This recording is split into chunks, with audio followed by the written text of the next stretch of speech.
भूत, आत्माएं, चुड़ैलें, ये ऐसी चीजें थी जिन पर मैंने कभी विश्वास नहीं किया। वे मेरे लिए सिर्फ बच्चों को डराने वाली कहानियां थी। लेकिन एक मनहूस रात में मेरा नजरिया बदल गया। जो घटनाएं सामने आई उन्होंने मुझे उन बातों पर विश्वास करने के लिए मजबूर कर दिया जिन पर मैं पहले हंसता था। यह कहानी लगभग 12 साल पहले की है, जब मैं कॉलेज के पहले साल में था। मैं हाल ही में एक पुराने मंद रोशनी वाले हॉस्टल में गया था जिसका एक लंबा इतिहास था। मैंने अपने दोस्त रोहन के साथ एक कमरा लिया था और हम दोनों अपना नया जीवन शुरू करने के लिए उत्साहित थे। हमने अफवाहें सुनी थी ये हॉस्टल भूतिया था, लेकिन हमने उन्हें मूर्खतापूर्ण कहानियां कहकर खारिज कर दिया। हॉस्टल एक विशाल प्राचीन इमारत थी जिसमें चरमराते फर्श और धूल भरे गलियारे थे। इसका माहौल भयानक था, खासकर रात में जब हवा पुरानी खिड़कियों से होकर भूतिया आवाजें निकालती थी। सर्दी शुरू हो गई थी और रातें लंबी और ठंडी होती जा रही थी। एक शाम जब हम परीक्षा के लिए पढ़ रहे थे, हमने खाली हॉल में कदमों की आवाज सुनी। आधी रात हो चुकी थी और हॉस्टल में एकदम सन्नाटा था। हमें लगा कि यह कुछ सीनियर्स का मजाक है, इसलिए हमने इसे नजरअंदाज कर दिया और अपनी किताबों से फिर से पढ़ने लगे।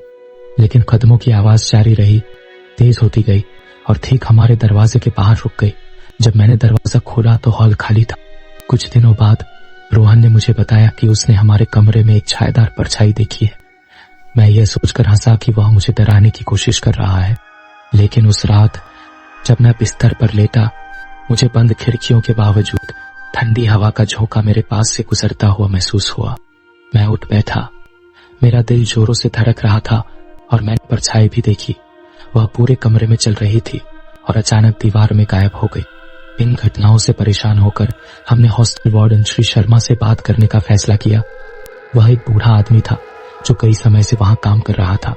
जब हमने अपने साथ हुई घटनाएं उन्हें बताई तो उन्होंने गंभीर भाव से हमारी ओर देखा और कहा, कई साल पहले अनिल नाम का एक लड़का आपके कमरे में रहता था।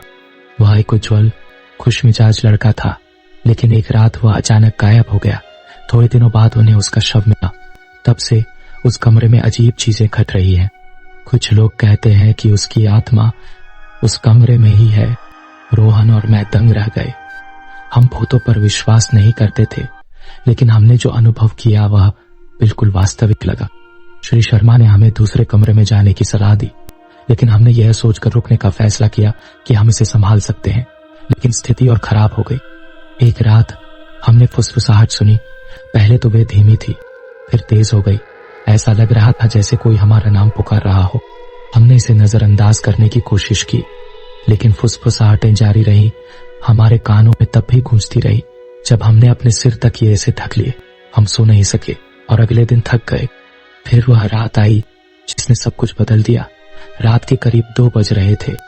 रोहन और मैं सोने की कोशिश कर रहे थे। तभी हमने दरवाजे पर जोरदार धमाके की आवाज सुनी। हम उछल पड़े, दिल तेजी से धड़कने लगे और देखा कि दरवाजा धीरे धीरे चरमरा कर खुल रहा है। वहां एक छायादार और अस्पष्ट, खोखली आंखों वाली एक परछाई खड़ी थी। हम डरे हुए थे। परछाई करीब आ गई और हम उसकी ठंडी उपस्थिति महसूस कर सकते थे। यह हम तक पहुंच गया और हमें अपनी रीढ़ की हड्डी में ठंडक महसूस हुई। हम हिल नहीं सकते थे, चिल्ला नहीं सकते थे। कमरा ऐसा महसूस हो रहा था मानो वह हमारे करीब आ रहा हो। जब हमने सोचा कि हम इसे और नहीं सह सकते तो वह परछाई गायब हो गई। भयभीत होकर हमने अगली सुबह हॉस्टल छोड़ने का फैसला किया। हमने अपना बैग पैक किया और कैंपस के बाहर एक दोस्त के साथ रहने चले गए। हम अब और अधिक सताव को सहन नहीं कर सकते थे। श्री शर्मा ने समझा और हॉस्टल बदलने में हमारी मदद की। बाद में हमें की दुखद कहानी के बारे में और पता चला। वह एक बहुत अच्छा स्टूडेंट था, लेकिन कुछ सीनियर्स उसे परेशान कर रहे थे। एक रात बदमाशी बहुत आगे बढ़ गई। हमें कुछ पुराने स्टूडेंट से पता चला कि अनिल को लगातार प्रताड़ित किया गया था। सीनियर्स ने उसके साथ बहुत बुरा मजाक किया, उसे उसके दोस्तों से अलग कर दिया और उसका जीवन नरक बना दिया।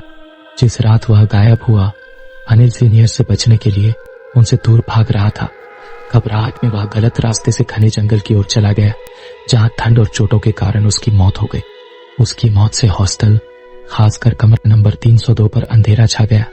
उसकी असामयिक मृत्यु का डर हॉस्टल में, विशेष रूप से रूम नंबर 302 में बना हुआ लग रहा था। ऐसा लग रहा था मानो अनिल की आत्मा फंस गई हो और उस अनसुलझे आघात के कारण आगे बढ़ने में असमर्थ हो। इस अनुभव ने हमें बदल दिया।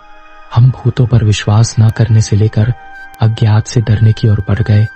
हमने महसूस किया कि इस दुनिया में ऐसी चीजें हैं जिन्हें हम समझा नहीं सकते, ऐसी चीजें हैं जो तर्क को अस्वीकार करती है। प्रेतवादित हॉस्टल एक किंवदंती बन गया और नए छात्रों को हमेशा रूम 302 के बारे में चेतावनी दी जाती। मैनेजमेंट ने अंततः कमरा 302 को बंद करने का फैसला किया, जिससे वहां और कोई न जा सके। कुछ लोगों ने कहा कि यह अनिल के प्रति सम्मान है, जबकि अन्य का मानना है कि यह आगे की घटनाओं को रोकने के लिए है।